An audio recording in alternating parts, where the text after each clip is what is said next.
Good evening. It is May 30th, 2024, and I'd like to welcome you to the meeting of the South Brunswick Board of Education and to call the meeting to order. Can we please all stand for the Pledge of Allegiance? I pledge allegiance to the flag of the United States of America and to the republic for which it stands, one nation, under God, indivisible, with liberty and justice for all.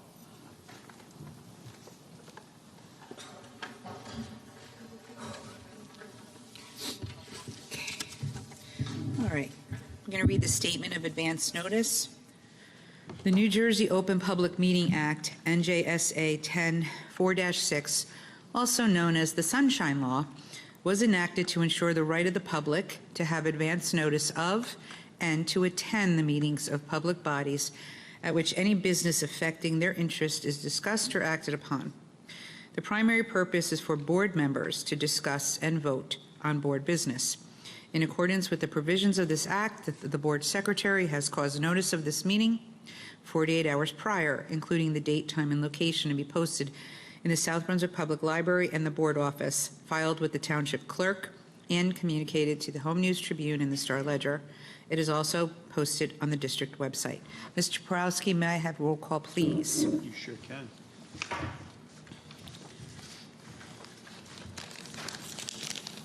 Once I get myself situated. Everybody here? No. Yep. Where did my file go? Here we go. Miss Julie Farrar? Miss Laura Hernandez? Miss Deepa Karthik? Miss Alicia Khan? Here. Mr. Raja Krishna? Mr. Mike Mitchell? Present. Mr. Barry Nathanson? Here. Dr. Smitha Raj? Here. Mrs. Lisa Rogers? Present. We have a quorum. Thank you, sir. May I have a motion and second to approve tonight's meeting agenda? So moved. Mr. Mitchell move. Dr. Raj second. All in favor? Aye. Any nays? Thank you. Our next order of business is the board minutes. Board Secretary Mr. Pulowski's draft of the minutes from April 25th, 2024 board and executive minutes were posted on the board portal. Are there any changes? No changes. The minutes stand as noted and approved. Okay. Next is the report of the student representative, Ms. Defon Lee. Good evening, everyone. Sorry. Good evening, everyone. Starting off with some news from the high school. Student Council is excited to announce that we received 3 awards at the NJASC Six Flags Spring Awards Festival yesterday. The Community Smile Award was given for exceptional community service, and the 1000 Club Award for our donation to the Hugs for Brady State Charity. The Standards of Excellence Award was received, which recognizes our program and our achievements, and is the highest honor for a student council in New Jersey. We had a great time and would like to thank NJASC for having us. We are also excited to announce the freshman class as the champions for the Powder Puff flag football game that took place on May 22nd. A big thank you to everyone who participated as a player, a coach, or attended the game. Upcoming Spirit Days include Pride Day on June 5th, Throwback Thursday on June 13th, and School's Out for Summer on June 19th. We hope to see you all at graduation on June 20th. SBHS Pirandello Players is hosting a cafe murder mystery night tomorrow at 6:30 p.m. Dead Presidents Society is hosting a trip to the Museum of Natural History on June 1st and will be leaving at 10 a.m. and returning at 3 p.m. Public Health and HOSA hosted a blood drive yesterday on May 29th and today on May 30th from 7:30 a.m. to 1 p.m. in the high school. Class of 2025 is hosting a field trip to Six Flags on June 8th for juniors, and Class of 2026 will have a movie night featuring High School Musical on June 6th from 5:30 to 8 p.m. in the Blue Cafeteria. They hope to start a tradition as a class to watch one movie from the franchise every year until their graduation. That's all I have for you, everyone, today, and thank you for coming. Very good. Thank you.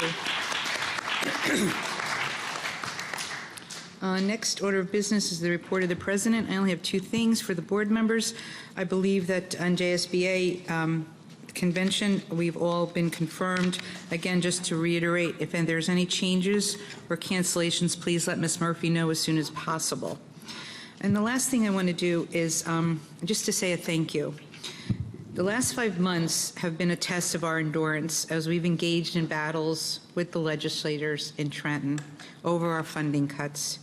I'd like to say to the numerous individuals who took the time to address the Senate and Assembly Budget and Appropriations Committees, as well as the members of the Township Advocacy Committee, I extend my deepest gratitude to you all.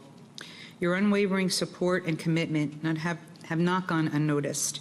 The dedication and effort you've invested are deeply appreciated, not only by the board, but also by our staff and students. South Brunswick stands as a beacon of excellence in education. And for the past 8 years, many have labored tirelessly to safeguard the educational opportunities for our children. Ensuring that our students continue to receive the same level of educational benefits as those before them has been and will always be our top priority. Excellence in education for all our students remains on our unwavering commitment. So to all of you, I again thank you for all of your support. Next is the report of the superintendent, Mr. Fetter. All right, welcome everyone. Real quick, I'm going to be quick for now. I got one more thing after Dr. Mammon goes up. June 4th is our primary election day, so we have South Brunswick High School, Crossroads South, Brunswick Acres, Indian Fields, and Constable are all used. We do have security there, just to make sure that people stay in the area where they do the polling and not into the schools, of course.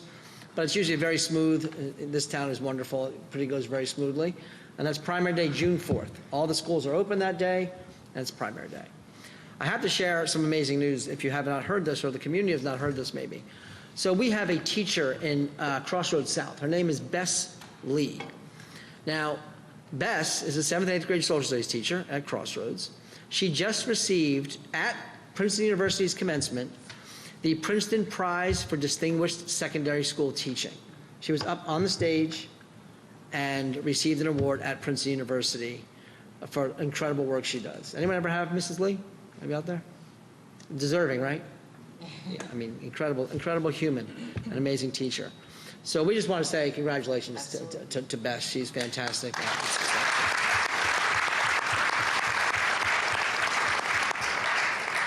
So tonight we have Mr. Decker, our supervisor of world language, is going to be honoring our Seal by Literacy students, so that'll be happening shortly. The June 13th board meeting is going to be our retirees get acknowledged and honored at that meeting. So I'm going to do a little bit on budget in a minute, but before I do that, Dr. Mammon's going to get up there, and she has some exciting news to share.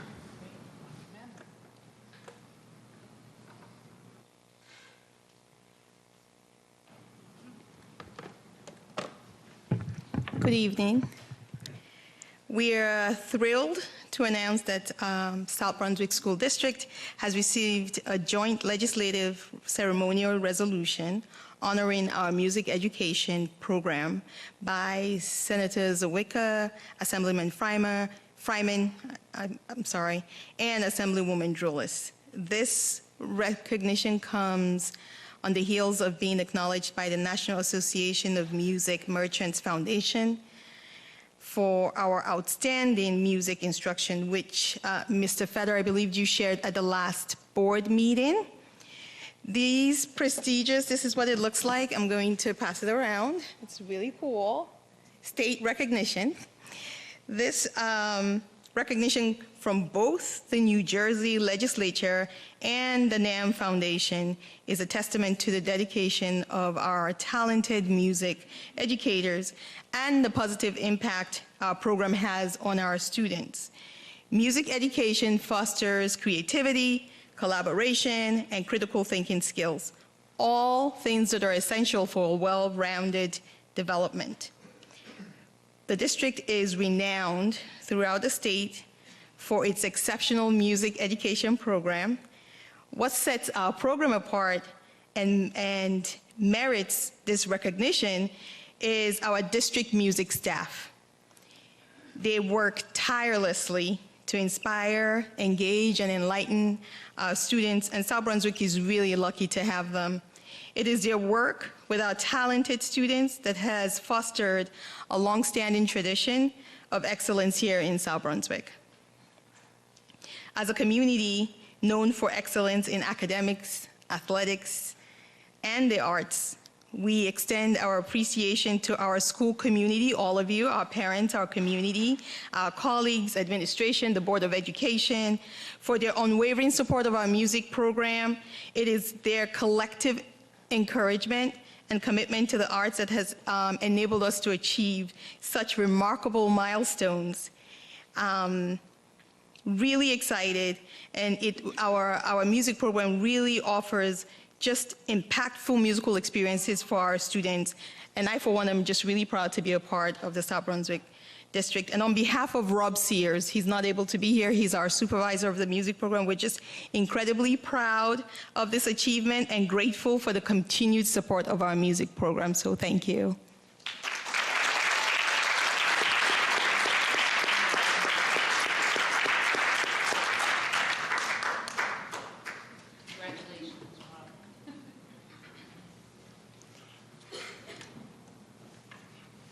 Promise I'm going to be quick.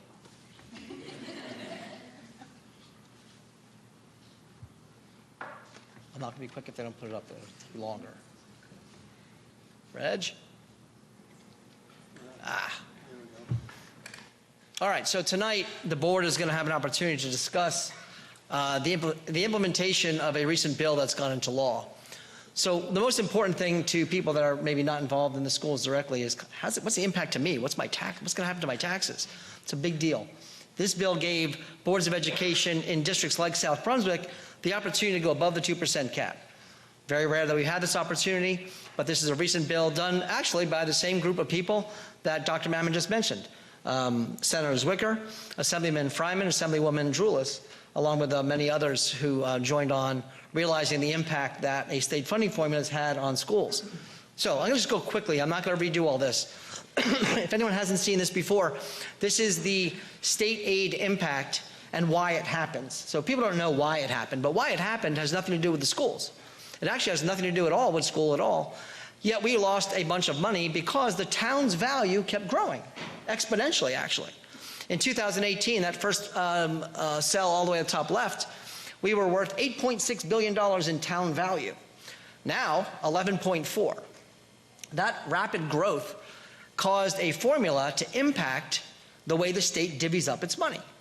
So the state said, wow, you guys are really wealthy in South Brunswick. We're not going to give you any more money. We're going to take it. So ultimately, what they did is they took $10 million, $10 million from South Brunswick. So the state of New Jersey said, you guys are worth too much money. We're going to take your money. So they took $10 million. At the same time, school districts cannot tax above a 2%, which is great in many ways, but not so great in some ways. In South Brunswick's case, it's that bottom number to the right that's the cumulative impact of losing $10 million, as well as being hit with a 2% cap since 2012, is we are right now operating with $30 million under where we should be. It's a lot of money, 30 million bucks. Now you guys can all say this in multiple languages, correct? 30 million, all of you can do it at least two, yep. I got one, 30 million. So what does that mean for the taxpayer, right? For the last 6 years, if you are a taxpayer in South Brunswick, your taxes have actually gone down by $54 on the school tax side. Taxes in any town are a combination of school, township, municipality, and the county. That's how it works. Could be fire in there, all those things. Schools represent 60%. So if your tax bill is $6,000, $3,600 of it is from us. Okay, that's how it works. So of that amount, that 60% of everyone's tax bill, if they had an average home, an average assessed home in this town, believe it or not, is only $200,000. That's the average assessed home. And that's how taxes are determined, by an assessed value, not by what your house could sell for. That's the way it works. So in this town, for 6 years, you have actually have a reduction in the amount of taxes you paid over 6 years. That's good. That's good news. So even better news, next year, 25-26, so after this coming school year is 24-25, the next one, $5 million comes off of the books. What that means is that the town will not need to collect $5 million. That has an impact of over $100 per average house. It's pretty cool. So not only have people in this town seen a $54 decrease over 6 years, in 2 years from now, they're going to see another $100 decrease. It's a total of $154 pretty much off the taxes. Not making anyone rich, but it's also not hurting to not go up. That's a nice thing. So here's what the bill does, and there's a lot of confusion of what this bill does. This bill said, if we've taken millions and millions of dollars from you, we're going to give you an opportunity to get some of it back. Now, they've took more than we have the opportunity to get back, but we are allowed to go to 2.78% this coming year. That's the law, before there was any change in the law. This year, and only this year, one time, they're letting our district go to 8.95%. They're allowing us to do that. Now, that's scary, because if you hear the number 8.9% tax increase, people who pay taxes, their hearts drop. Mine would, especially if my taxes were like $10,000, and you tell me that my taxes go up $1,000. That's insane. That's too much money. Here's the good news. That's not what's happening. That's not how it works. First of all, if your house is assessed at $200,000, which is the average in our town, it doesn't matter how much your house could sell for. Remember the difference. There's a value that it's assessed, and that is everyone gets a little tax card, and that tax card says your assessed value. So if you had a $200,000 assessed, you will see a $239 increase for this next year. Not $1,000, not 10% of your taxes. $239.41. I'm going to talk about why that's important for the district. Now, that's still not great. No one is saying, yay, we get to raise taxes. No one wants to do this. But let's see what it really means. Next year, we lose $5 million. Huge positive tax impact, right? When you don't have to spend $5 million. Awesome. So let's look at this. And this is pretty incredible. And many districts will not be able to say this. In 2018, and try to follow me here. In 2018, if your school tax was $5,000, okay, and your house was assessed at an average of $200,000, which is the average in the town, that is exactly what happened to your school tax. In 2019, you went up $9. 2020, you went up another $33. But in 2021, you dropped. And you dropped again in 2022. In 2023, you dropped a little bit more. Then you had a little bit of an increase in 24. But in 24, after 6 years, you were still paying less tax. What else in our lives went down in value over 6 years? Nothing. Nothing. Except South Brunswick taxes. Now, that leads me to next year. In order for the district to become solvent, in order for our district to be able to do all the things that you hear about at these board meetings and see what these kids do, you can't do it without money. You can't. I'm not going to get into the whole thing about all that. I've done that for 4 or 5 years already. So anyone who's been wanting to listen, go watch any number of these presentations I've done. We have managed to stay above water, to give our students opportunities to have a world-class music program, a world-class academic program, a world-class athletic program. That's what we provide.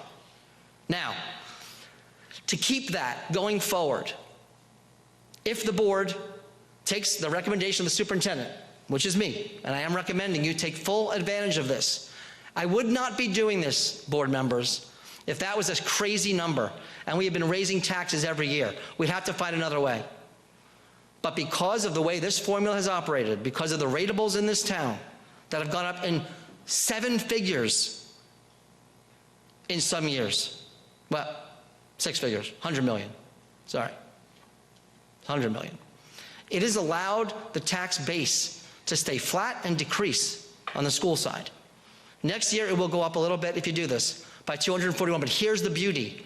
The following year, even if you raise the 2% statutory number for the 25-26 school year, you're dropping $100. This is what I want you to look at. If you look at your 8-year span from 2018 to 2026, the average home went up 86, will go up a total of $86 cumulatively over 8 years. For that, the district gets to continue to do what it's been doing for years. If not, I can tell you this, I had told everybody what was going to happen. 6.2 million this year, 8+ million next year, cut out of the budget. You know what happens when we do that? Not are you good, you're not going to lose $241. Your value of your house drops a lot more. Let's use 0.5%, period. If your house dropped 0.5% because people don't want to move to a school district without a music program, without an athletics program, without clubs, with no high-end academics. People live here for those things. That's why people live here. Not everybody, but the majority. To do that, yes, it's going to cost, over 8 years period of time, $86 new, period. That's it. If that is too much, I am sorry, and I wish it wasn't. I wish it was still lower. But schools are public. The only way schools are funded, one way, only one way, taxes. That's the law of the land. We cannot charge people to come here. We cannot do other things. We already charge people a ton of things for many things. So what happens, what is the value of this? Because obviously it's $239 for the average family. That's not fun.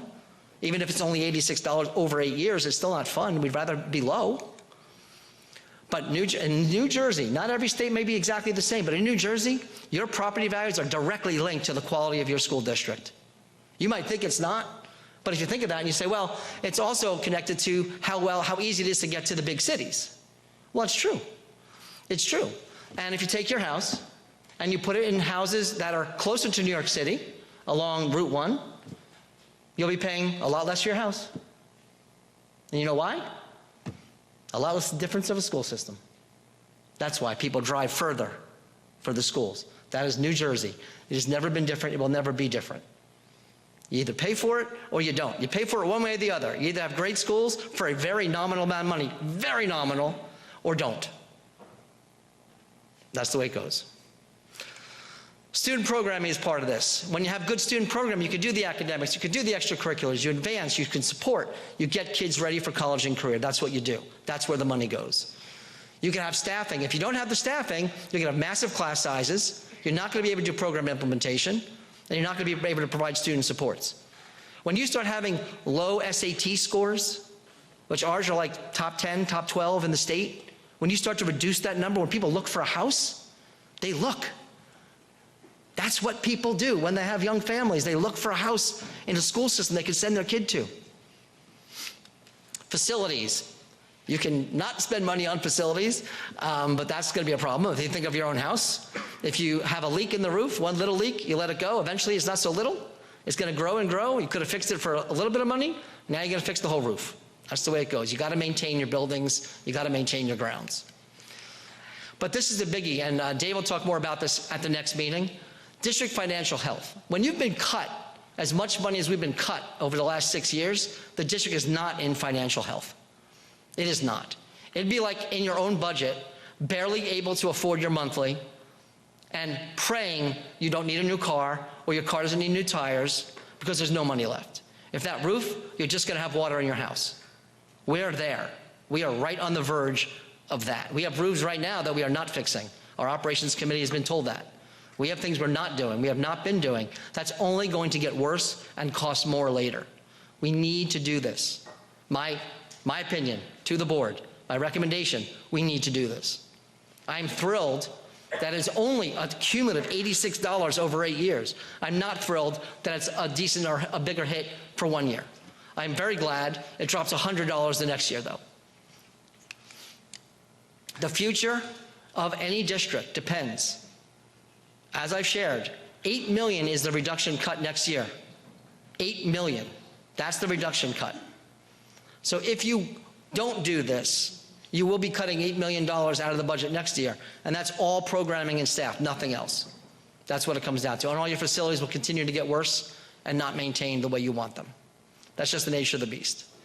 We are very lucky because some districts, if they were able to had to tax this much money, they'd be seeing $1,000, $1,500 increases to homes. We are actually going to still only see an $86 increase over 8 years. It's crazy. My opinion, district excellence and maintaining the outstanding reputation, that's what makes South Brunswick attractive for future home buyers. You want, when you do choose to move and change your lifestyle, you don't want to have to sit on your house. And you don't want it to sell for less than it should sell for. The way you do that is you have excellent schools. And that's my piece. No question, I just was sharing, that's my report, and that does end my report.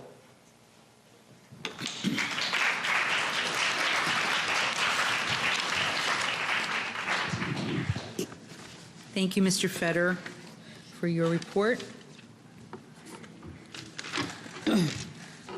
Okay, the next order of business is our recognition of the Seal of Biliteracy. I would now like to call Mr. Tom Decker, the World Language Supervisor, to the podium at this time.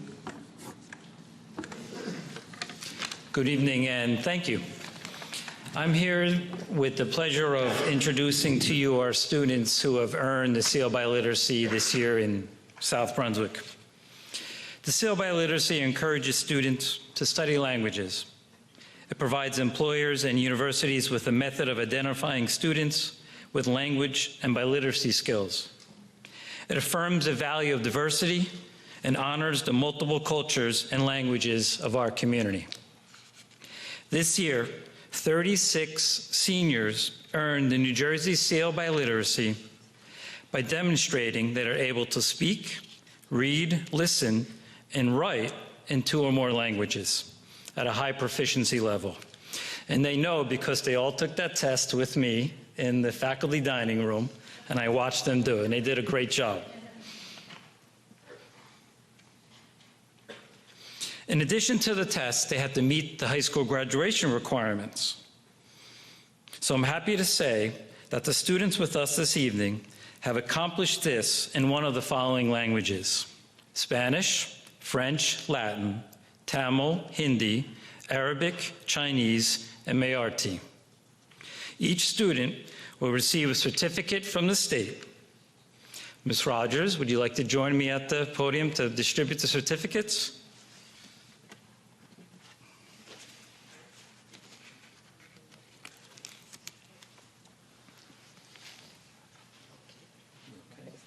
Thank you.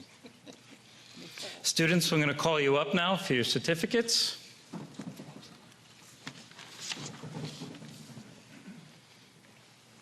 Anuska Abrol, Spanish.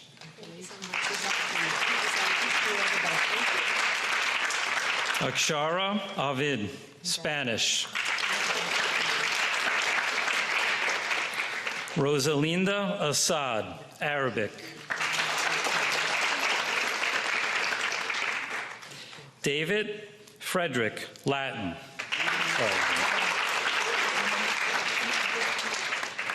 Okay, he's the next one. That's all right. You good? Thank you. David. Adita Chandola, Spanish.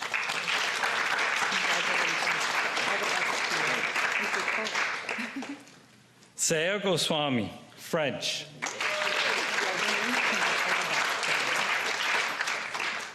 Jivika Gupta, Spanish. Shaisha Jain, Spanish.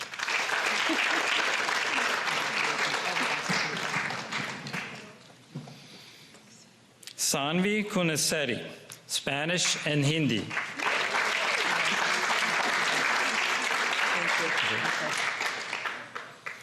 Sophia Liu, French.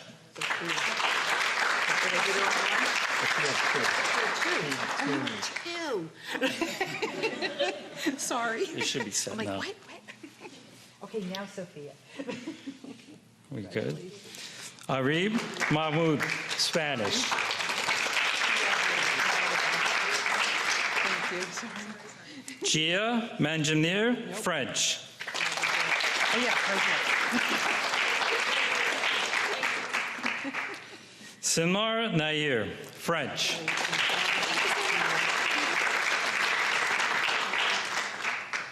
Dhruv Patel, Spanish.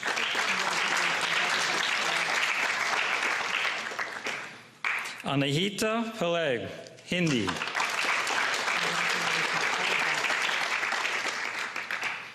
Mukhil Prabhu, Tamil. Are we going okay? Yeah, we're good. Okay. All right.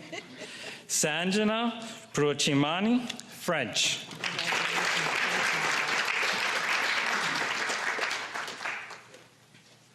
Rushika Puli Murati.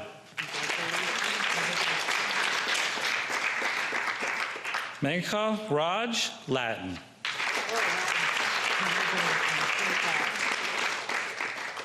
Varshini Ramesh, Tamil.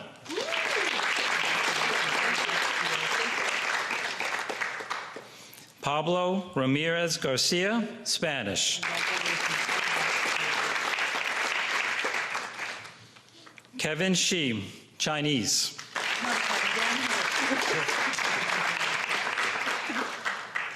Haya Solanki, Hindi.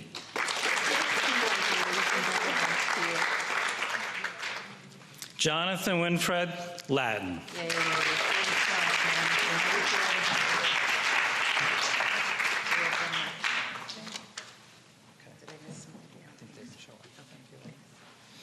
Congratulations to all of you. Congratulations to your parents, and I wish you the best on your next studies at university next year. And I hope you always remember your accomplishment with languages and use that as part of your future.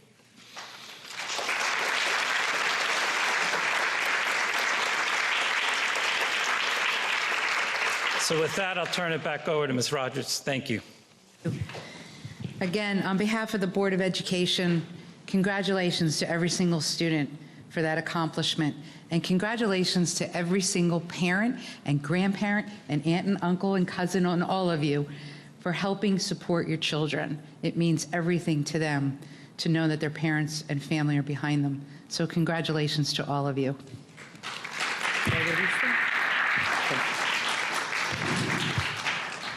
All right, we will move on now. We have one more presentation, and that is the Harassment, Intimidation, and Bullying Report by Blair Eisman and Jamie Bomer, who are our district anti-bullying coordinators.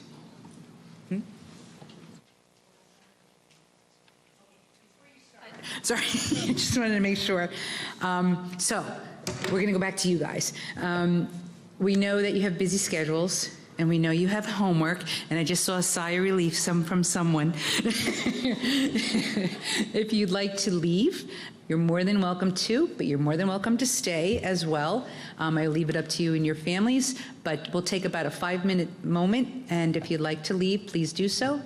Just the last person, if you wouldn't mind closing the doors behind you, we'd appreciate it. So we'll take 5 minutes.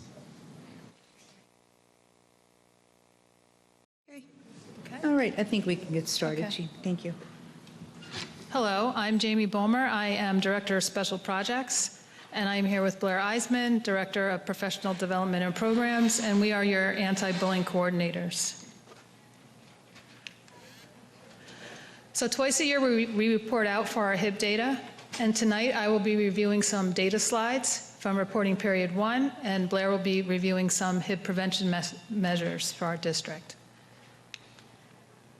So again, the data I'm going to show you is from July 2023 through December 2023.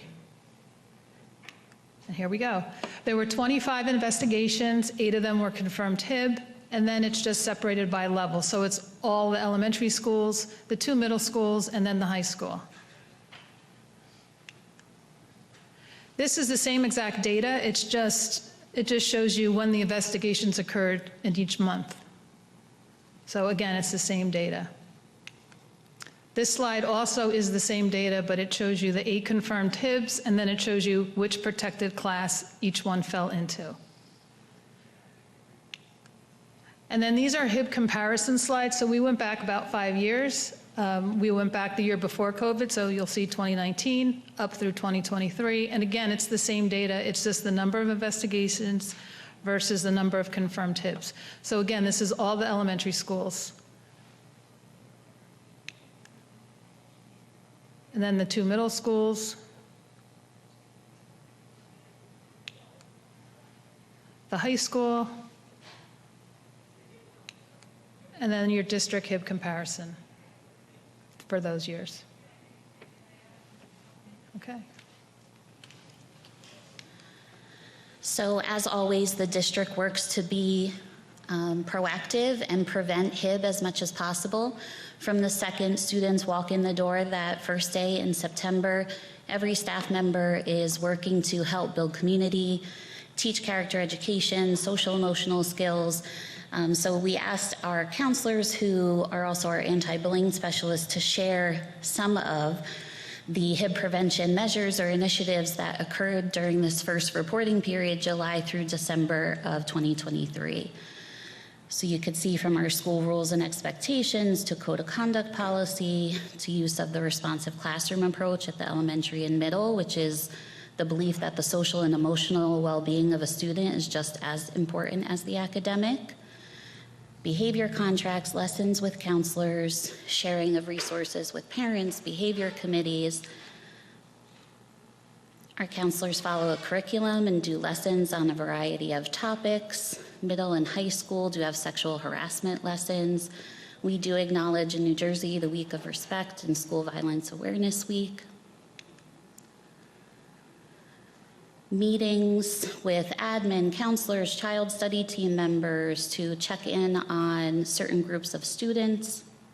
We have a district social and emotional committee, gender identity support plans, school climate committees. So you could see there is no shortage of HIB prevention happening in our district. We do have staff-mandated policy training on HIB every year. Our ABSs, anti-bullying specialists, we have regular job-like meetings throughout the year where we're checking in, doing training, talking investigations.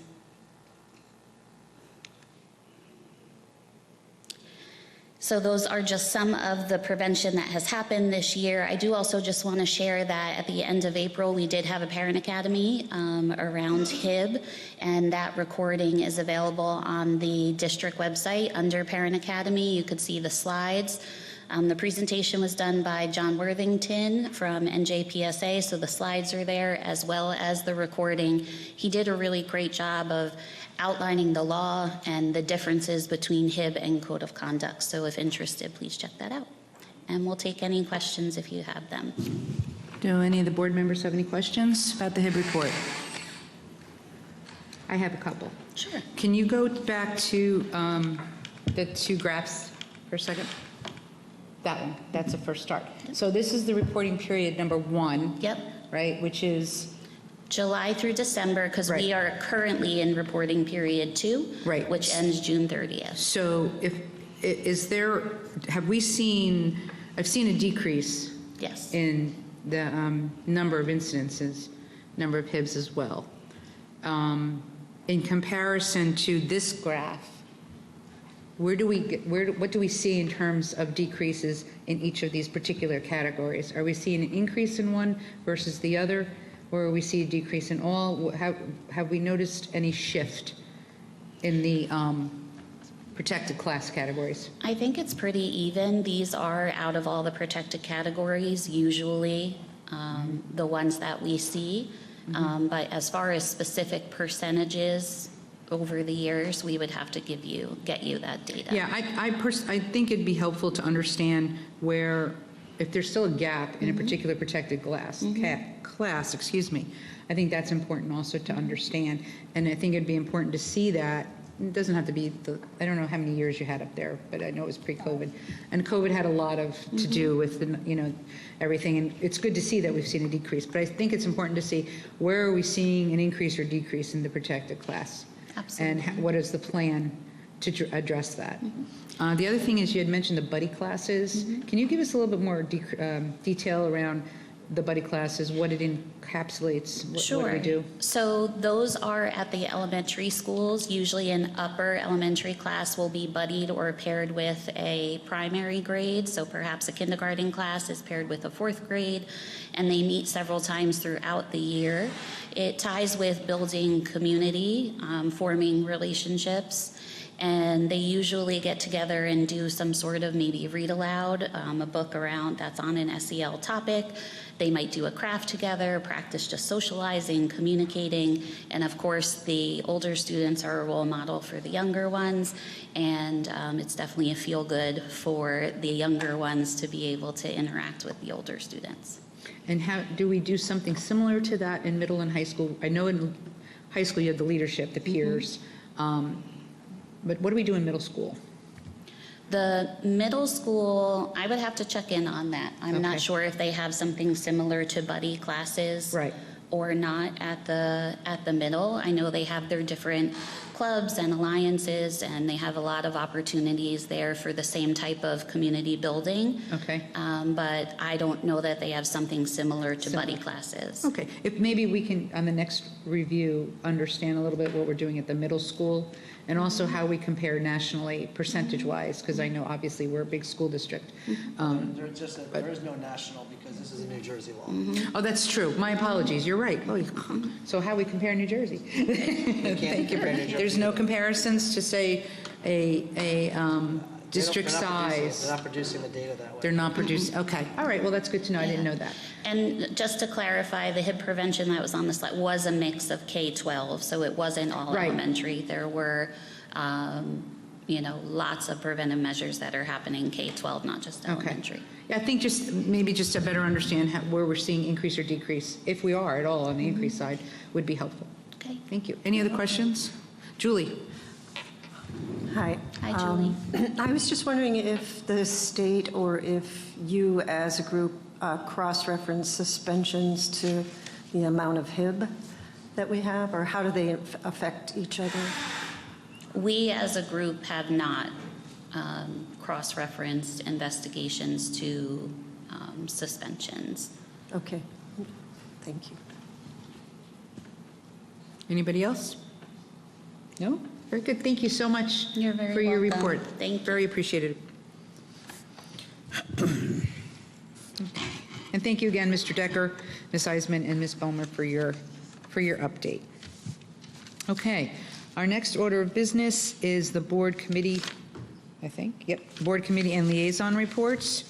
So we can start with policy.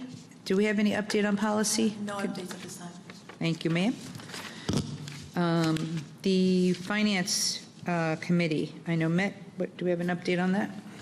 Yes, Madam President. We met on Tuesday of this week, the 28th, and in attendance were myself, Mr. Nathanson, Ms. Ferrara, Ms. Rogers, Board President,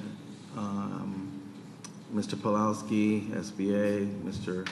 Fetter, Superintendent, Dr. Mammon, Assistant Superintendent for CNI, and also Mrs. Lupborn, Assistant Superintendent.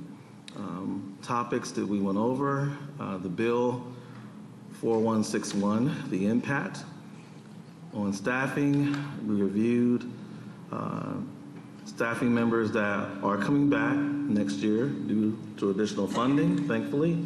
Also programming, review the programs that will also return next year due to additional funding. Facilities and district projects that have been put on hold that are that will ensue, that will occur due to additional funding as well, and then also the financial health of our district, which we reviewed in detail and discussed the financial impact of the district, how appropriations and revenues were adjusted due to the additional funding.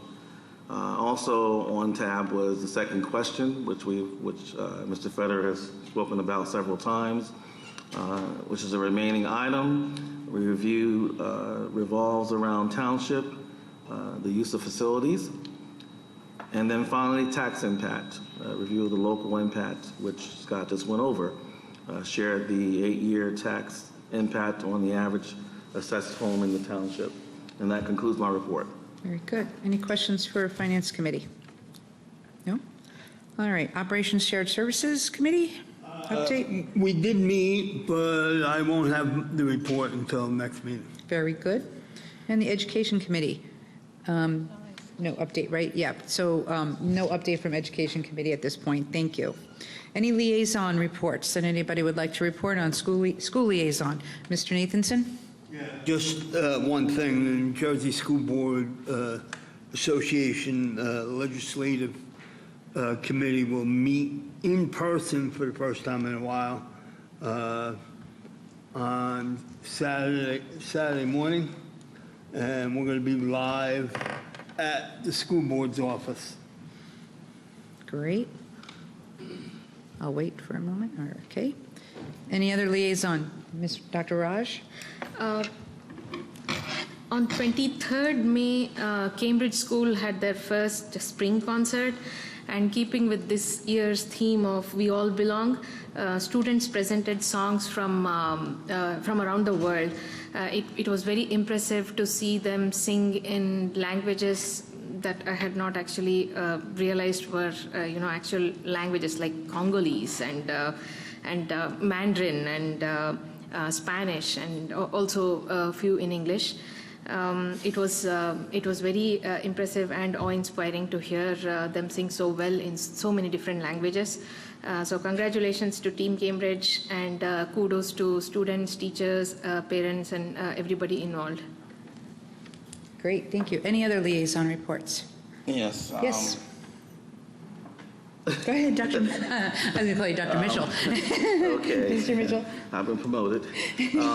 So I had the opportunity a couple of Saturdays ago to attend the chess-a-thon at the high school, sponsored by our SBHS Chess Club, and it was well attended. Met the state director of the Chess Association, and was very excited to get feedback from him. And it was overall a great day. The winner of the event is going to Harvard. So that's exciting. And that's it for that. Last night I was here for the spring concert of our, oh, come on. Of our Crossroads North concert band. Yeah, I saw that. Jazz ensemble and the jazz band.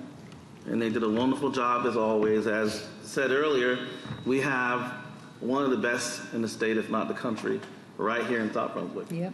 And I'm so proud. That's why I don't care how tired I am, I get in my car. And if I'm running a little late, I'm going to be here. Support our kids because they deserve it. Yep. And they work hard. They get up much earlier than I do. Not that much earlier. But they get up early to be here and to be there to practice, to get ready for days like last night. So it was worth the time and effort to get here. And kudos to the parents. We have the best parents in South Brunswick.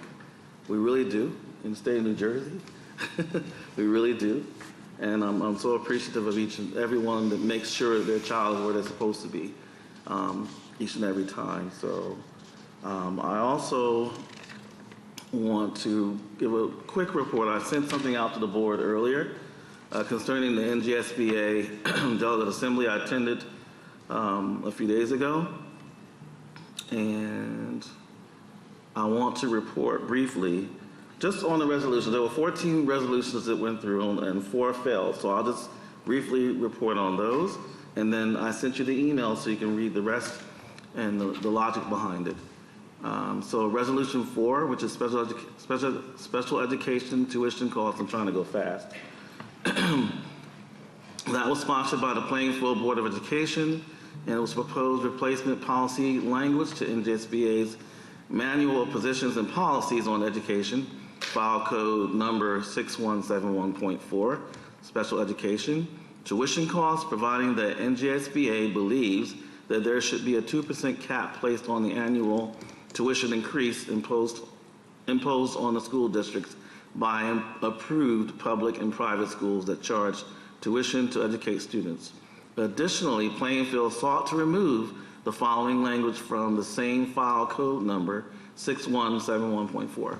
Public schools, end quote, public schools should receive fair consideration in determining their special education tuition rate. That resolution failed.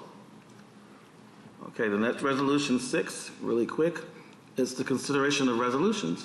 The Plainfield Board of Education, Union County sought revised language for Article 5, Section 4, titled Consultation of the NGSBA bylaws.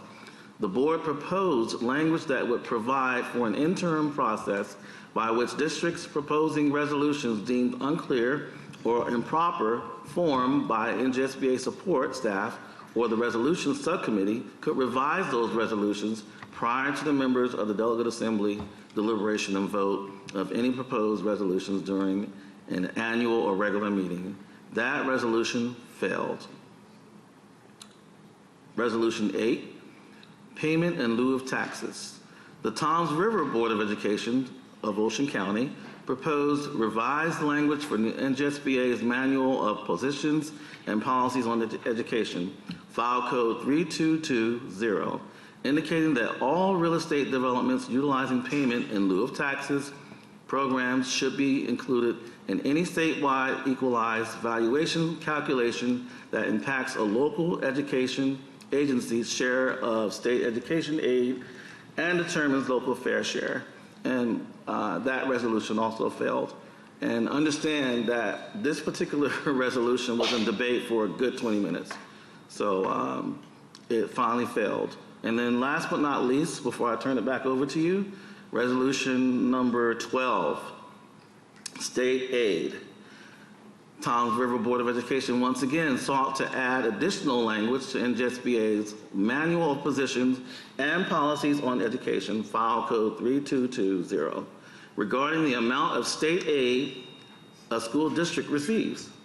Specifically, the resolution stated that state aid should be frozen at the 2022-2023 levels for financially responsible S2 losers who are less than 10% below adequacy. Spend at least 10% less than the average on administrative costs and are unable to meet the local fair share contribution despite annual maximum on administrative costs, and are unable to meet the local fair share contribution despite annual maximum statutory permitted tax levy increase until such time as the state aid formula is studied and thoughtful recommendations are made to facilitate a thorough and efficient education for all New Jersey public school students. That resolution failed, and that's my report. Thank you. Thank you for that update. Any questions for the delegate? None?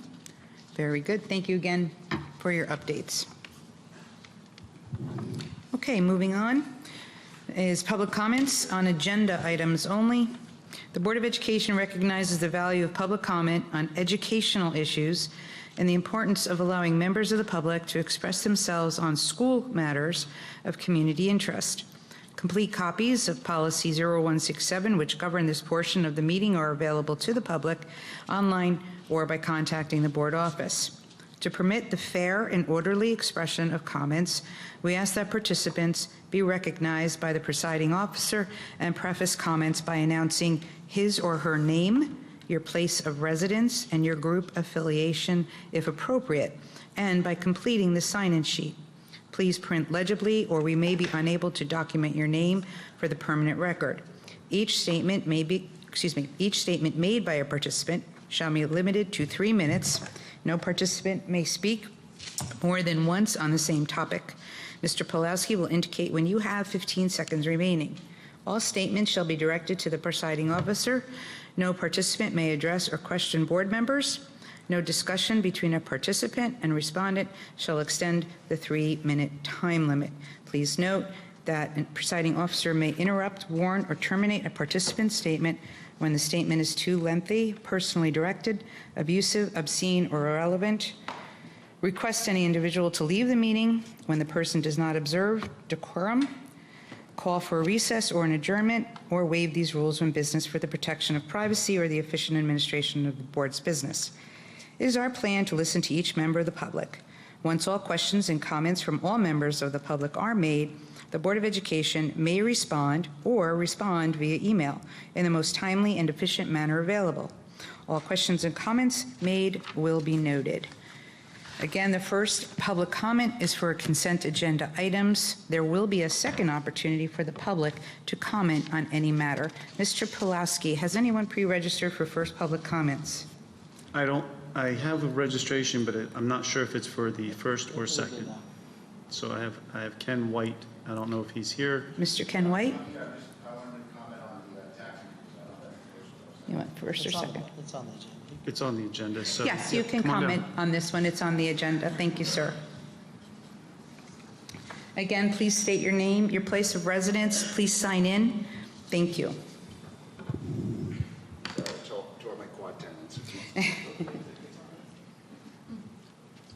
My name is Kenneth White, 38-year resident of South Brunswick Township. Really no affiliation anymore with anybody or anything. Let me preface my remarks by saying I'm well aware of the quality of the South Brunswick education system. I had 3 kids go through it. One was special ed. My youngest was summa cum laude from Boston College. Made the comment that the honors program at South Brunswick courses were tougher than Boston College, so I'm well aware of the quality of education. I've looked at my tax bills for the last 38 years. I estimate I've probably paid about $200,000 in school taxes. I'm not a mathematician, but my most recent tax bill for the school tax was $9,000 a year. So based on a 9% increase, unless I'm totally wrong, that's $810 additional taxes from last year to this year. And I'm urging the board to consider not going for the max. I kind of read into all the back and forth. I was kind of shocked that the presentation was to go for the 9%. I'm under the impression that with no tax increase with the 2%, didn't the state kick in some money or no? With the recent bill without the tax increase? You want me to make a couple comments? What's that? Do you want me to help you with a couple comments? You want me to answer that? Yes. So the state has taken away $10 million. They gave back $630,000. Okay, I thought it was more. We hoped it was more. But the other comment you made is just an inaccurate understanding of how the math works for the taxes. You're not wrong about 9% of 9,000, of course, but it's your assessed value. So if you look at your tax bill, you'll see an assessed value. Oh, I know all about it, but So whatever your assessed value is, that's the number that gets taxed, not your value of your house. but does it? But if so, 9%. It applies to what? 9% doesn't really work that way. What it looks at is the assessed value. If you look at the assessed value of your house, whatever that card says, right? But that times X equals $9,000. There's something that multiplies times the assessed value that makes it 9,000. I'm not going to take up the whole time. Okay, What I can do is, if you're still here at the end, I'll be glad to show you specifically how yours would work. Now we got a Ranger game at 8 The good o'clock. news, it's not 9% of $9,000. Okay, So- all right, that's my 2 cents. Thank you. Mr. White, just very quickly, Mr. White, Yeah. I don't know if you were here during the beginning of the presentation. I was. Okay, so take a look at that again, and again, if you have any questions, just email Mr. Fetter, and he'll be more than Okay. happy to explain. Yep. Thank you. No one else is registered? Nope. Okay. So are there any audience members who wish to make a public comment on the consent agenda? Anyone? Oh, yes, sir. Come on up. Again, state your name, your place of residence, your affiliation if necessary, and please sign in. Just helps us with the... Yeah, there should be a sign-in sheet there. Okay. Just take a moment. If anyone else would like to speak, feel free to stand up and get ready.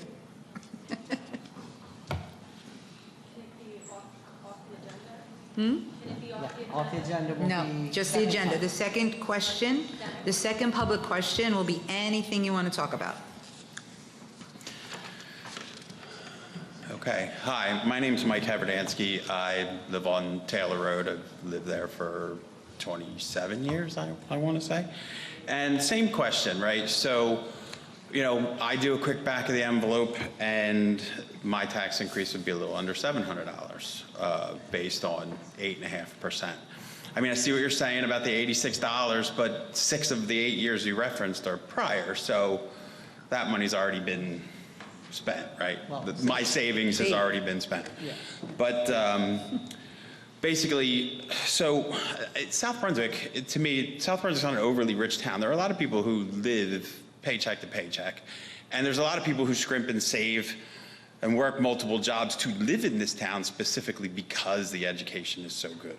So I think we owe it to them to not take $1 more than we need to take. So on that note, just looking at things a little bit, last year's budget, $166.7 million, based on what I could find on the website, and then based off of the patch report from the 21st, the new proposed budget's $170 million, right? So that's roughly 2%, 3.2 roughly percent increase. Same patch article says school aid 14.2, which if I read the budget correctly is a 3.5% decrease, 3.5 million dollar decrease from prior year. So that leaves basically a $6.2 million shortfall to make up the 170. Well, that's a 5.1% tax increase. And I think even on your schedule, you showed a 5% tax increase would be roughly the $6 million. So if 170 is the target budget, 5% is what you need to get to that. My reading is correct. I couldn't find any more detail on that proposed 170. It's only what was in the patch article. 8.9 is going to be, as your schedule showed, 10 million, right? So that the extra 4 million, before anyone can be comfortable, can we know, or where will we, when will we see what that extra $4 million is going to? Because like I said, you know, this isn't Princeton or Montgomery. There's a lot of people in this town that $200 even, $500, $600 is going to be a lot for them. And, you know, so that's my statement. With one piece of math. The 5% that you're describing it as an additional. When you add that to the 2.78%, it's actually, that would be 7.78%. No, I'm just saying 5% in total. But that's not correct. That's what I'm trying to say. Well, it was even up on yours, right? No, I know. It's showing the 5%, but the $6.2 million short already included the 2.78%. All right, so where I got my 5%, last year's tax levy, 121.5 million. To get to 127.6, which is what we would need to get to 170, is a 6.2 million dollar increase, which is 5.1% increase on just the tax levy number. Okay. So point is I don't have any real detail. The proposed budget's not out on the website, so I couldn't go through the individual line items, or I couldn't find it. If it's out there, I couldn't find it. So all I had was the patch dollars. So I would really rather the public be able to see a little bit more detail, understand what that extra money is going to go to before, you know, the public could get behind it and be okay with the board voting for that 8.9%. So prior to our public hearing, which will happen June 13th, 10 days prior, we have to post in the local paper, and we'll post on our website as well, our budget that will go over during that hearing. So okay. You'll see that. Is it going to be 174? I know I'm not supposed to question, but I'm questioning. I'm sorry. So 166 plus, you know, the additional 10 minus the loss of state aid would be roughly 173, 174. Is that what's going to be the new proposed? So we're going to post it. You'll be Okay. able to look at the whole thing. And then on the night of June 13th, we do a second budget hearing this year because this is a new thing. Mm-hmm. We already did one budget hearing. We're going to do a second one that'll include pretty much a lot of the answers to your questions. Okay. That post is 5 days prior, just so you know. 5 days prior to June 13th. So sometime around June 8th, that'll be out. Okay. Thank you for your time. Thank you so much. Excuse me. Next. Hi, good evening. Vanessa from Kensal Park. When will the board discuss and vote on the actual tax increase? So there's going to be some time to discuss later today, but the actual vote is June 13th. Okay. It's not a vote on the tax increase. It kind of sort of is, but the vote is on the proposed budget. So we present a budget. The previous one included a $6.2 million loss, right? This budget will produce a recommended amount of increase because that's what the bill allows the district to do. That's when it would be voted upon, June 13th. On June 13th? Okay. So I moved to this town for the school district, and I'm sure most of the community moved here for the school district. We produce from the school district children who go to fabulous colleges because of education. And if the board, when you discuss this, you have to look at what our value of our homes will be and sell for. And this is a lot on you, on your shoulders. It's what our children will have. And we have to also look at the fact that you said that we might, if they don't vote at a certain percent, agree on it, the community would have to pay more for different items like sports, food increase. So if you were to go to the highest level, would they have to pay into that? We did announce that there'll be no more fee increases and no new fees as a result, should this all go that way. Okay. There will still be fees, the existing fees, but no new, we were increasing all of the fees and adding new fees. That would not be part of the new budget. So then the parents or the community who have children that are still in school district, you're paying a small percent increase of your taxes instead of paying for the extra fees for other items. So basically what I'm trying to say is I'm in support of the higher amount, the cap that you can do, because this will extend further out for us. Instead of going at a lower end, we'll be back here again next year. And the morale in the entire school district, from teachers to custodians to paras, wherever you are working in the district, the morale is low. And people can see it and feel it. So I'm in support of the higher. And I understand everybody has a certain income, but if you don't go with the higher amount, what will our town turn into and what will your homes turn into, because people won't want to move here and buy your homes. That's it. Dave's waving to me, I'm done. Thank you. Thank you for your comment. Next.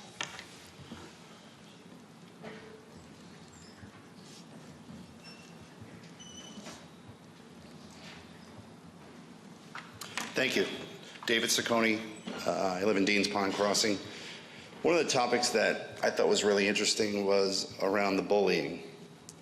And maybe I didn't read it right, and I'm not sure if there's anyone here who could answer it.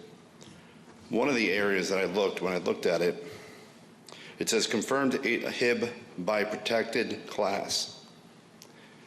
And it says sexual orientation 1, race color 2, race 2, gender 3. Now, I do see investigations picked up in October doubled. And what I'm asking is where does religion sit in that number? Because if we're saying there's no, that's great, but it just didn't make sense. Now, these numbers that I know these are actually confirmed that we're speaking about here, Yeah. But even if we look at the investigations, I don't know where religion sits in there. And the reason why is no matter what, majority of, for example, in Marlboro, there's a huge amount of, the board was just approached about bullying for religion. It happens everywhere. And I don't know, I don't see it here. And I don't know if anyone knows if there's a reason, but for me, it's a little concerning that on October, you had a double number of reported cases. So I don't know if anyone on the board could answer that, or someone can get back to me on it, because it is a little concerning. Comments? Mr. Scone, thank you. What we'll do is we'll follow up on that. Okay. And we'll address that directly to you. Yeah, I would appreciate that. Sure. Thank you. Thank you.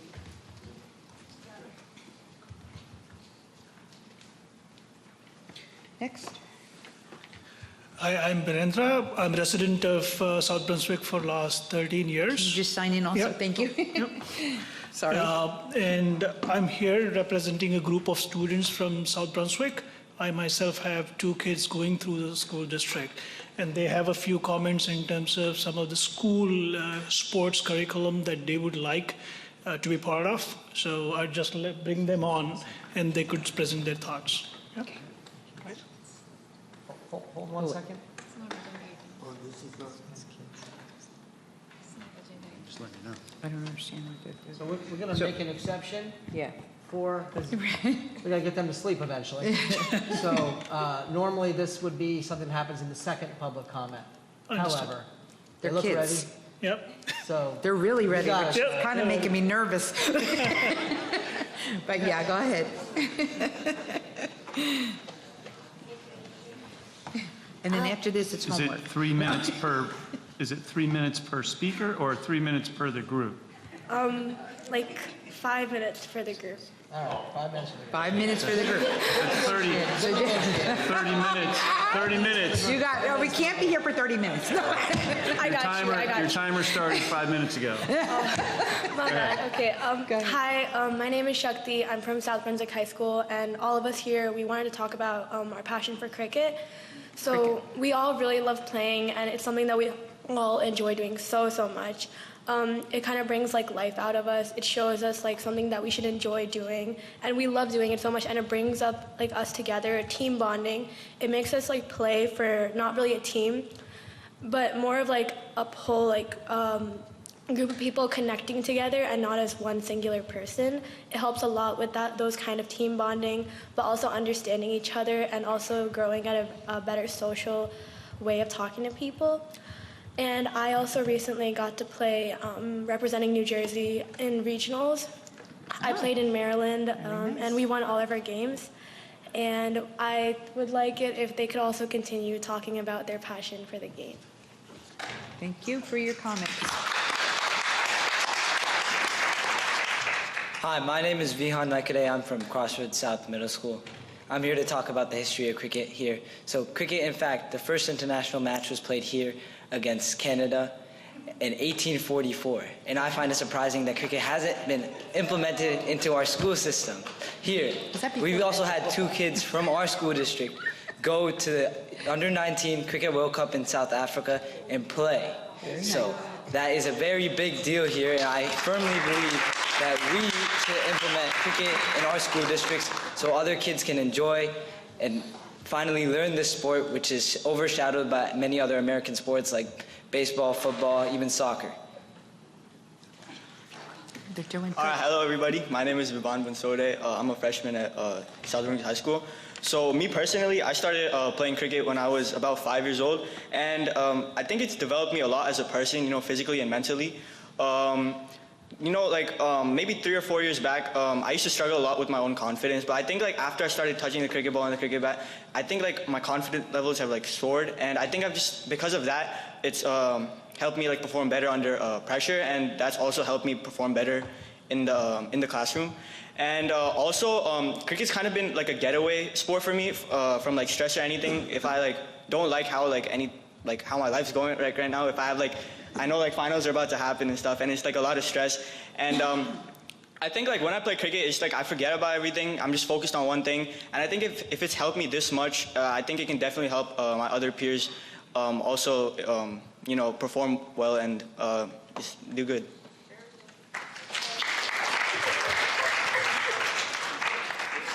Hello, my name is Advait Hari Krishnan. I'm a freshman in the South Brunswick High School. I would just like to say the T20 Cricket World Cup is happening here in a week in New York, and cricket is also a recognized sport of the Olympics, and it will be part of the Olympics in LA in 2028. So I believe if this school district introduces cricket as a sport, I might have the chance to participate in the Olympics. That was adorable. I can't stand myself. My name is Adrit. I go to South Brunswick High School. I'm a freshman, and I think as soon as I touch the cricket ball, as soon as I first touch the cricket ball, I've been able to think clearly. I've been able to deal with failure. I've been able to perform under pressure. I've developed leadership skills and compassion, and I've honestly developed a big sense of community within my cricket team. I really like to share these benefits with some of my other friends and peers, and also share the experience of playing cricket with other people who haven't played cricket and are willing to try another sport. Also, other schools have implemented this, like High School North and High School South have also implemented this sport as a school sport, and I would like that to happen here as well.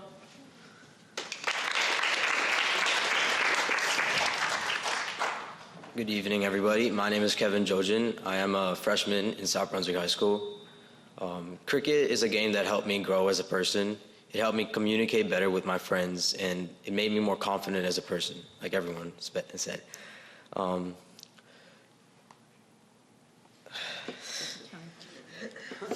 Cricket's a very important part of my life, and I wish I could expand that game to all my friends in my school community here. And yeah, that's it.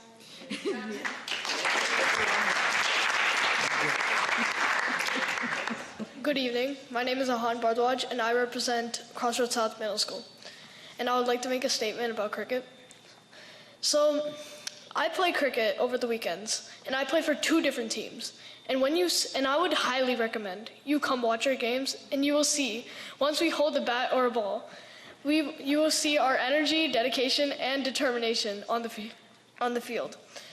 And you will see that us cricket players, no matter what, we will fight anything. We will do anything to play our sport. Thank you.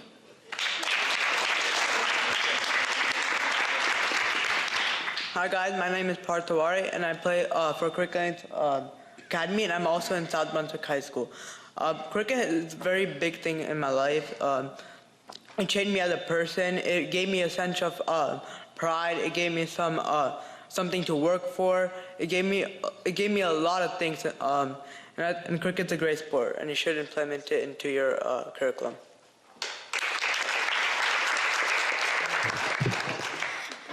Hi, my name is Yug Patel. I represent Crossroads North Middle School, and ever since I started cricket 3 years ago, my parents enrolled me, and they introduced me to the sport. And without them, I wouldn't be here. And it helped me control my confidence, my anxieties, and most of my physical health. And it helped me communicate more with people in my community and stuff. So if cricket comes into our school, then it would be really good, because then other people can if anyone also suffers with that type of stuff, they can communicate with other people and learn more from each other and build more as people themselves. Thank you.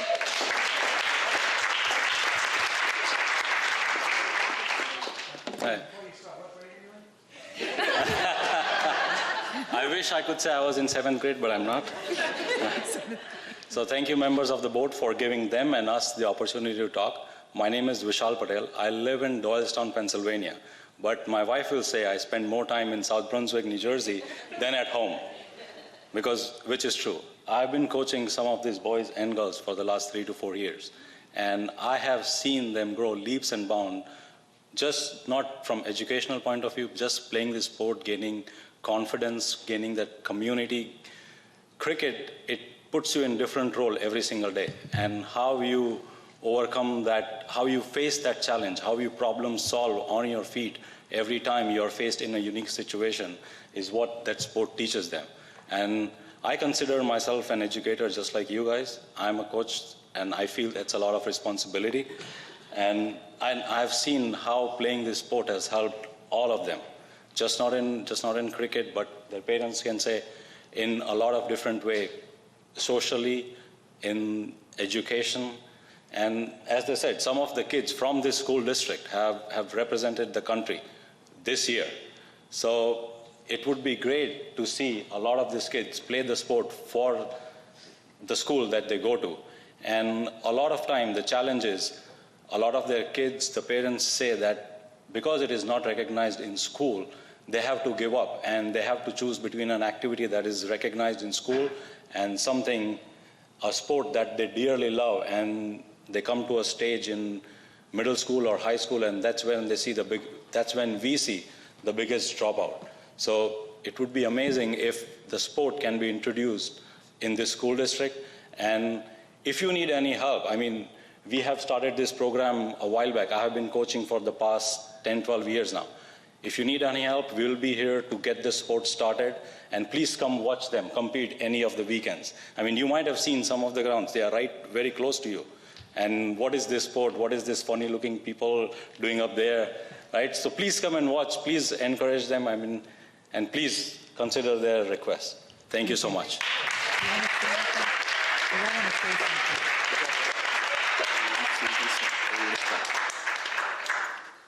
I'm going to ask, we're going to give you a dispensation. You have a little one with you too, right? Come on. You have a comment? You had a comment before? I did. You can come up. Yeah, he's about to I just want to make a comment to that. Okay. She's going to make I just want to make a comment to these boys. First of all, I'm sorry. You're right. My apologies. You were the first one. Oh my God, I'm so sorry. First of all, I want to say to this entire group of students, that's what I should have said. You did a phenomenal job just now.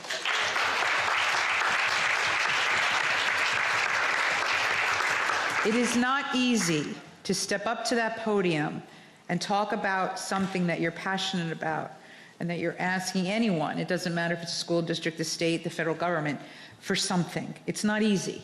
So I commend you all, and I commend you, the coach, for pulling this all together. So we don't make the decision here. He provides us with a recommendation, and we say yay or nay.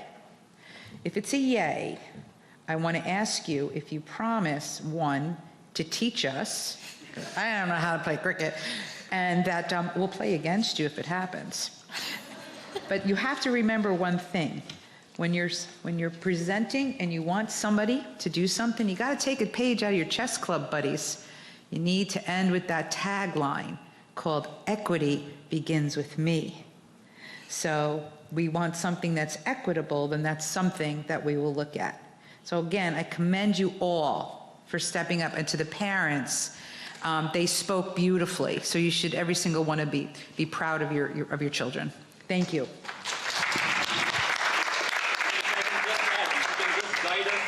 Started, please do. Oh. If you can guide us how to get started, do you want him to send you an email? You can send me an email. Sure. Send an email. I'll meet with all the students you got to. I'll tell them to hound you. Yep. His email address is on the district website, so you can find it. Thank you. Thank you all. To the young lady and to the boys. Thank you. Good job. Good evening, Dr. Fetter and board. Thank you for having us.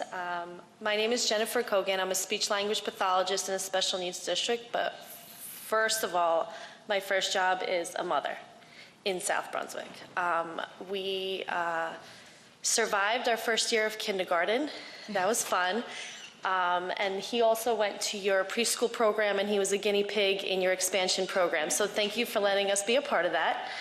I'm here tonight to talk a little bit about my experience as a mother. I also treat other children in our town, and I speak to a lot of mothers.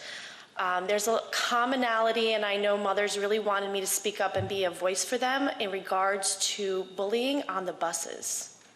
That's why I didn't know where this fit in, because I was told, I was told that it's not a HIB, right?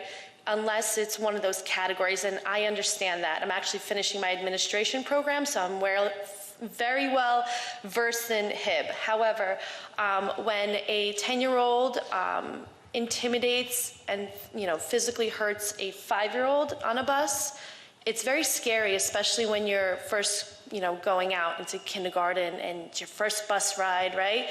Big bus.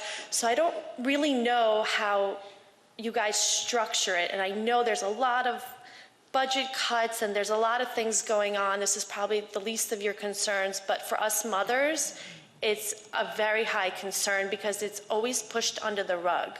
There are investigations conducted and we're told that nothing is founded. It's a he said, she said, but in the meantime, as a parent, I'm scared for my child. So he survived this year, but I pulled him off the bus in around October. But we have the means to drive him. There are other mothers or parents who are not able to drive their kids to school. Thank God for my husband, he's able to take him to school and pick him up every day. But there are others that are not able to do that, and the busing is an issue. I was in contact with the director of transportation. She was absolutely lovely. I was in contact with the principal in regards to situations that had happened. I think my bigger question or concern for you guys as a board is we need to look at who's monitoring these kids on the bus. And telling me a bus driver that's driving a big wagon down Route 1 is monitoring? Absolutely not. They're not. There are kids that are getting punched, as my son did. There are kids that are getting threatened, intimidated, all of it. And it has nothing to do with their race, with their religion. It has to do with a big 10-year-old bullying a tiny little 5-year-old who has no idea how to defend himself. So I know a lot of other districts have cameras on the bus. Other districts have aides on the bus. And I know this costs money. So this is clearly not a conversation for maybe this year or for this budget, but it's definitely, I want to plant a seed in your heads to say, this is a problem, and us mothers in South Brunswick are saying it to each other, but it needs to be said to you. So thank you for your time, and thank you for listening, and I really hope you revisit this problem. Thank you very much.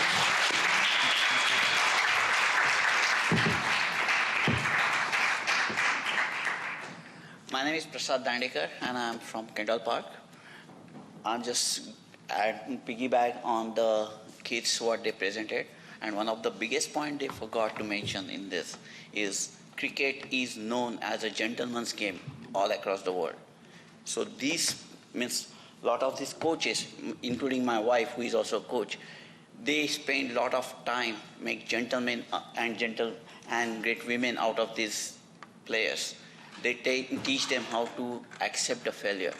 So which is one of the recognition of South Brunswick School District. We make good kids good citizens out of our kids. Cricket does that, and I would highly recommend it should be there. Thank you. Thank you for your comment.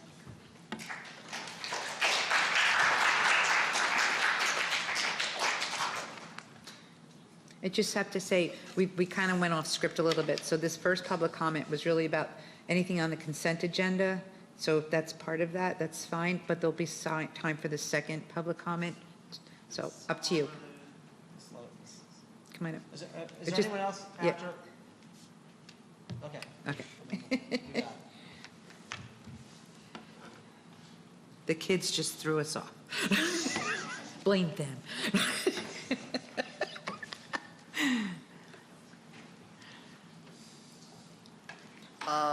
Hello, my name is Nitin Khanna. I'm from Mama Junction. Can you put the microphone up higher, please? Thank you so much. I'm Nitin Khanna from Mama Junction, and I was wondering if South Brunswick school districts could consider some better, less car-dependent urban planning, because to help deal with the budget cuts and other things like climate change and all environmental concerns, it has been found in various studies that improving the walkability of the suburbs or improving the walkability of a town can really raise home prices and can really increase revenue, especially if there's more mixed-use housing and zoning instead of just exclusionary zoning with just residential neighborhoods and just commercial places, like how we have like the Target and the Subway all that next to each other, and then we have all the residential area right next to each other.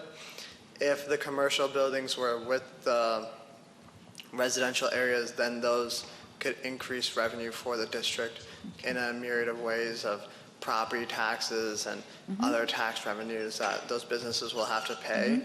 And it could be a more long-term solution to the budget cuts is by increasing this walkability, increasing this mixed-use zoning, and I think that the district should really try and consider such urban planning. Thank you. So just to do a quick point, that whole planning and review would actually fall under the township, the town council. The South Brunswick School District does not have any control over public transportation. It has control over student transportation to and from schools. So my recommendation would be you should address this particular issue directly to the town council. And you can go online to the township and see exactly when the town council has meetings. That's where that would be presented, if you will. But thank you. I appreciate your comments.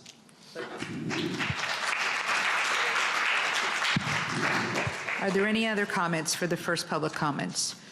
No, then I will close this portion of the public comment section out. Okay, the next segment of the agenda is for old business. Specifically, this was on funding bills in the second question. And at this time, we have covered old business. So if there are no more questions under funding and budget, I would like a motion to close the funding bill second question under old business and remove it as we will be voting June 13th. May I have a motion? It's done. All in favor? Great. So that the funding bill and the presentation will be June 13th. Oh, excuse me. June 13th will be the presentation of the budget at that point. Thank you. Thank you for your motions. New business, seeing none. The next section will be the consent agenda review and walkthrough. Mr. Pulaski. Where's everybody going? Yeah, don't you want to hear the fun stuff? Let's just go. That's the best part of the meeting. Come on. Come on. He gets so excited over this part. This is my time to shine, and everybody's walking out. Hurry up, keep going. Go. Quick, you don't want to miss this. Exit stage. Just close the door behind you, the last person. That would be nice. Thank you so much. Yeah, right. All right, go for it. Exactly. Shut the door so nobody can hear me. Nobody in the hallway. All right, everybody. So tonight's consent agenda is packed full of goodness. So we have the first couple of motions. We have our approval of transfers, financials, our bills list. We're accepting some donations from our PTOs, Constable, Brooks Crossing, and also from our Education Foundation. I would like to thank the Constable PTO for their donation of $7,071, or $7,071.32. And our Brooks Crossing PTO donated $1,830. And they're putting it to good work in our schools. Also, our Education Foundation donated an amount for our preschool book drive. We have motion 1.5 is an approval to rescind a withdrawal from capital reserve and an approval to withdraw from maintenance reserve. That's just shifting the accounts that we're pulling funding from to support a Cambridge elementary school roofing project that'll happen this summer. We are in items 1.6 and 1.7, recording and rejecting bids for non-public transportation and awarding bids for transportation for our ESY programs. We're also doing out-of-district student transportation, vocational student transportation, and we have an award of a vocational student transportation awards also as part of all of those bids and RFPs, or excuse me, those bids. We have 1.8 is an approval of an athletic trip transportation contract. That's for next year. We're approving some transportation contracts for our ESY programs and our vendors, APC Transport and May Transportation. We're recording and awarding time and material bids. I would say, just for everybody for the record, when we came into our budget situation this year, we did go out for every single bid, contract, RFP to get our best prices possible. And we did all of our time and material bids, all of the contractors and vendors that we use all came in flat. So that in today's day and age, that's kind of unheard of. So I'd have to take our hat off to our vendors. They did a wonderful job coming in and helping out the district with our contracts for time and materials. So we are authorizing the disposal of some property. We have a rusty old truck that's no longer roadworthy. If anybody's interested, it's available on GovDeals. We have approving an extension of professional services for bigger picture and for some of our special education services for our students that need educational assistance. We're approving the renewal of contracts for nursing and evaluations. That's also in our special education department. Again, all of those responses that came in for those services some were actually lower than last year. Right. So we have some vendors that are now on our A list. We'll be contacting them prior to others. We're approving a couple of sidebar agreements. We have an abolishment of some positions in 117. We're accepting change in conditional retirement for an individual staff member. We're approving some employment contracts. We're approving some student field trips. We're recognizing the harassment, intimidation, and bullying reports. We're approving a resolution for travel and related expense reimbursement for all of our staff.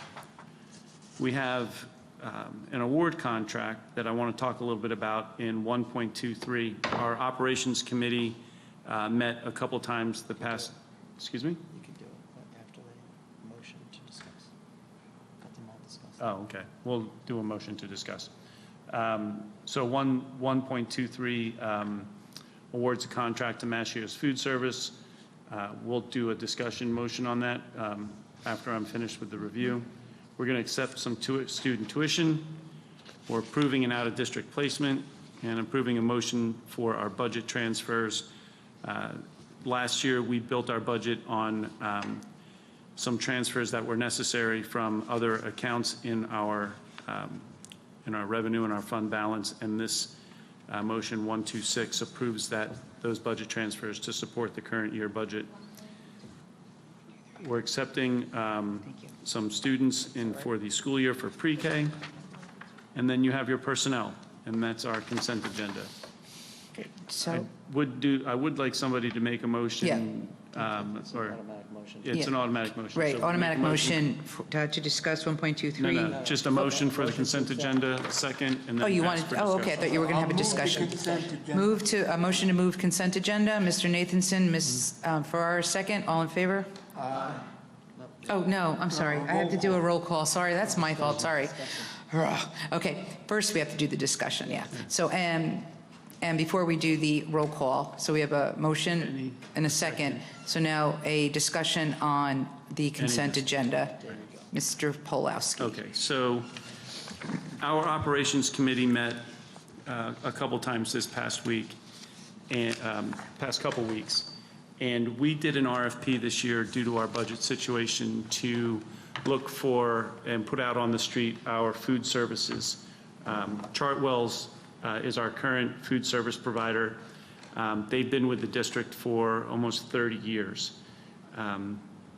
We, at this time, looked at their proposal, and we had another company that came in and gave a second proposal.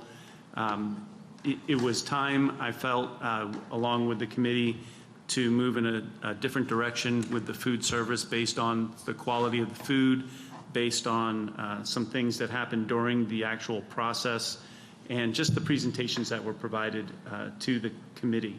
So what you're seeing in item 1.23 is an award for Mascios Food Service of Chester, New Jersey, to provide food service for our students next year moving forward. There's going to be a transitionary phase. I spoke with Chartwell's today. They're aware of this motion. They're professional. We're going to transition them out, and Mascios will transition in. We're not expecting any hiccups, but with anything, I think we need to be a little bit patient and just understand that with change to this magnitude, they're serving food in all of our buildings. They're going to be doing some new things with some breakfast maybe, but their snack program, a lot of things may be a little bit different next year, but the quality will be the same, if not better. But along the way, we will or may see some bumps. So we're just asking everybody to be patient with that and know that this is an exciting time and a little bit of change in South Brunswick, but something that the business office and the operations committee dealt with and worked tirelessly on for the past couple of weeks. We had multiple meetings, and it wasn't a decision that was easily made, but it was one that was done with the best interest of the district in our hearts. So with that, I'd like to thank Chartwells for all of their years of service. They did a wonderful job. They built an amazing program. They're a wonderful company, but unfortunately at this time, I think we're looking for a little bit of change. So that being said, that's your motion 1.23.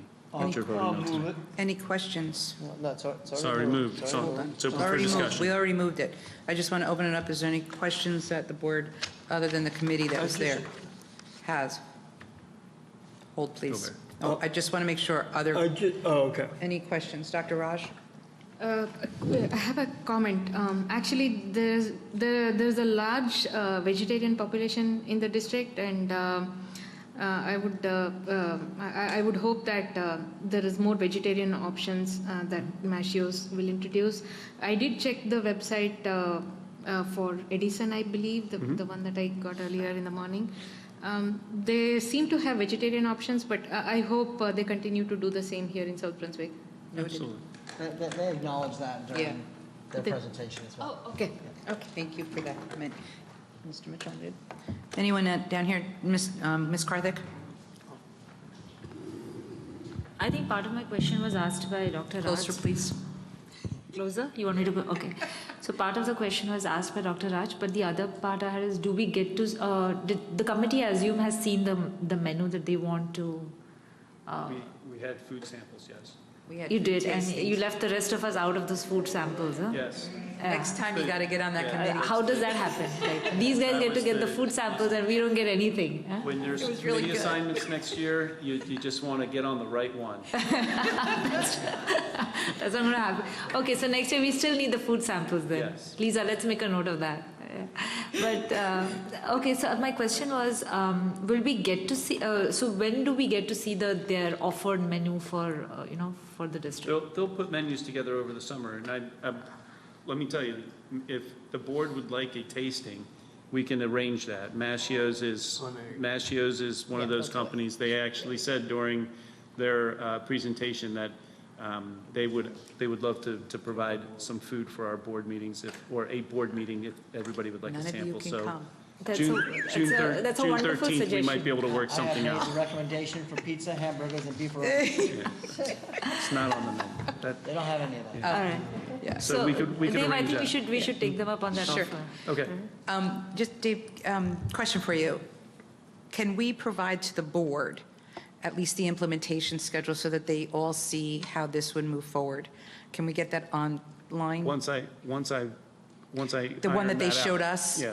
at Once I the iron that out presentation? with them. That would be we will- awesome. And then we this will way you post. all could see what the implementation schedule looks like. I think that would help the board as well. Mr. Nathanson. I just want to make a comment as the chair of operations, how good of a presentation they made. And they showed us very simple things that they're going to do that, is amazing. And coming from being the old man on the block, the Chartwells, and I don't want to say anything bad about Chartwells, but Chartwells never did any of that stuff. So,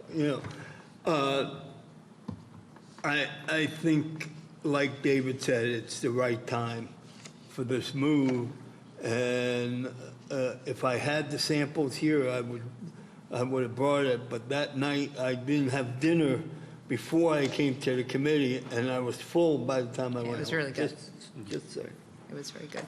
Very good. And also, Dave, just please accept our thank you for doing a great job. And Stephen, we know that both of you worked really hard late nights going through those RFPs. They were not thin. They were big, thick books. So we appreciate your work on that and the summary that you gave to the committee. So thank you. Please extend our thanks to him. It's a big kudos to Stephen Corso. Yes, Stephen Corso. He did an amazing job.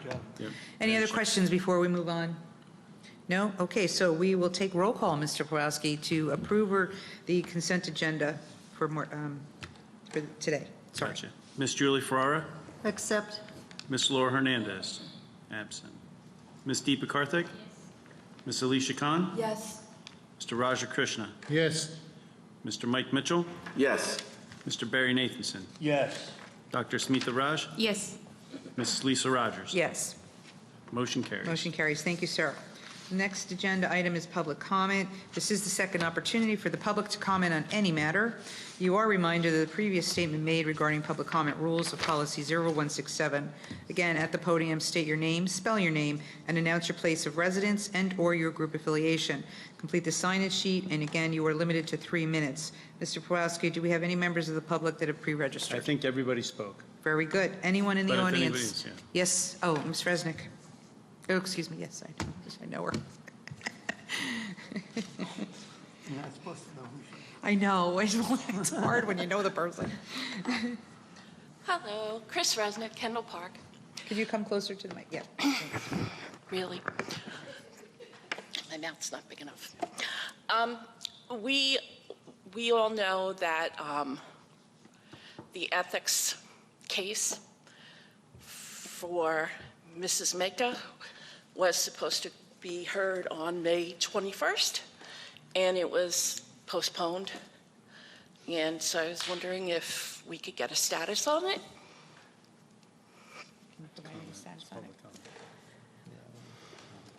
If not, that's fine too. I was just, This is a public comment. We're not going to make this. We're not going to make comments on legal matters. okay. So we only do that for some people. Okay.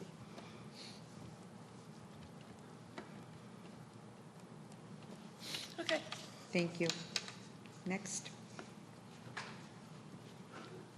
Hi, Vanessa, Kendall Park again. I have a quick question about this meal.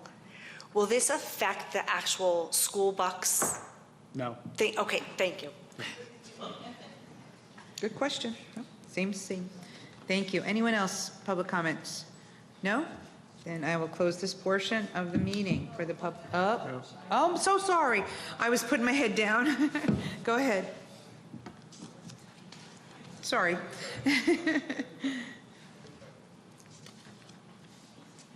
My head didn't go all the way that way. It'll be quick. That's okay. I just want to leave out, my name is Kathy Abadansky. I live on Taylor Road. Been a resident of 28 years. All I wanted to say, and I just wanted to leave this little note. Okay, so I'm an accountant. I deal with budgets all the time.